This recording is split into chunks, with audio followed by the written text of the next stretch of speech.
Corticosteroids are given as the first line of agent in immunosuppression. But can you tell me the conditions in which corticosteroids are given? Kidney failure, liver failure, and most important, Addison disease. Yes, that's right. Indeed, it is given in the Addison's disease, or it is also called as adrenal insufficiency. It's a disorder in which your adrenal glands don't produce the enough hormones. Basically, corticosteroids are divided into two types: glucocorticoid and mineralocorticoid.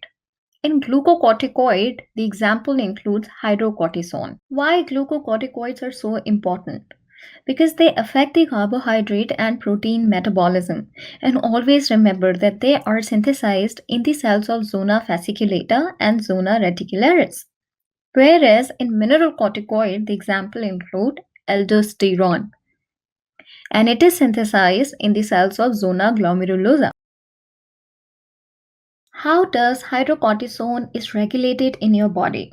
It involves negative feedback mechanism involving hypothalamus and anterior pituitary gland. I am impressed. Low plasma cortisol level causes a release of adenocorticotropic hormone, which is a hormone that stimulates cortisol synthesis and released by activating adenyl cyclase, which is an enzyme. And this enzyme activates cyclic adenosine monophosphate and causes its release. After releasing it, it causes the release of protein kinase A, which phosphorylates and increases the activity of cholesterol esterase hydrolase enzyme, which is a rate limiting step in steroid synthesis. In this way, the hydrocortisone is synthesized within the cell. I am confused. I have a question. How does cortisone stop inflammation and suppresses immune response? A very good question, because its synthesis in the cells is different and its action as an inflammatory drug is different. So let's see. First, it diffuses into the target cells, which are present on the cytoplasmic glucocorticoid receptor. This in turn activates the receptor glucocorticoid complex that enters your nucleus, which are present on or part of the DNA molecules on steroid elements. This promotes the synthesis of messenger RNA and suppresses gene expression by inhibiting transcription factors, nuclear factor kappa B.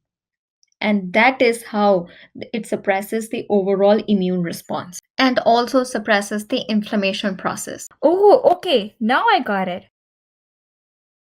Hydrocortisone is administered orally. In which disease? In replacement therapy, I guess. That's right. And it is also given intravenously in the disease of shock and in status asthmatics.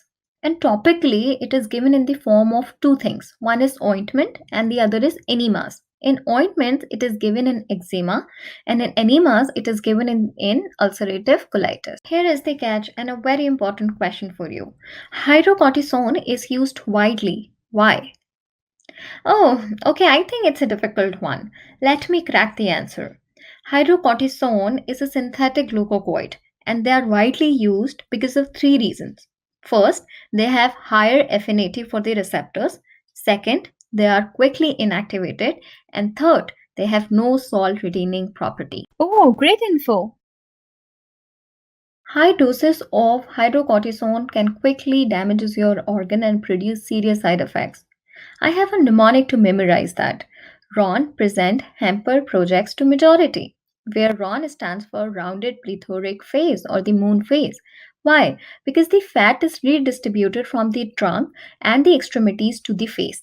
Present stands for purple stria, which is seen on the abdomen. Hamper stands for hyperglycemia.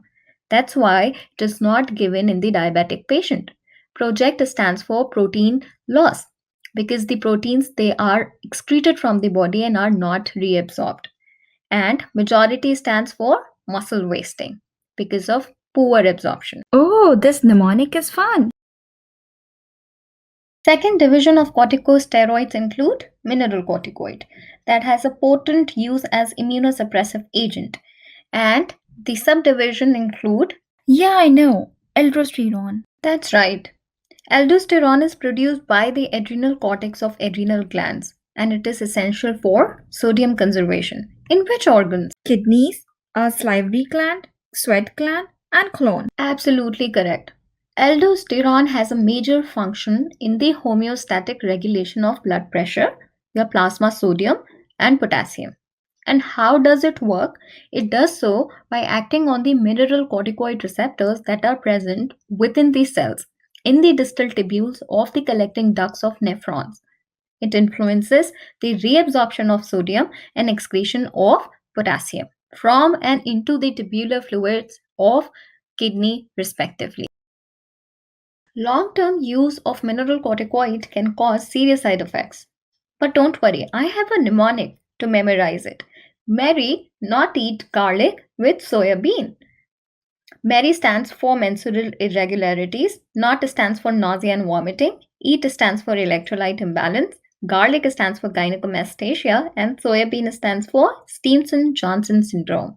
Can you tell me that which one is the most important side effect of mineralocorticoid aldosterone? I think most common side effect is Steven-Johnson syndrome. Yes, you nailed it.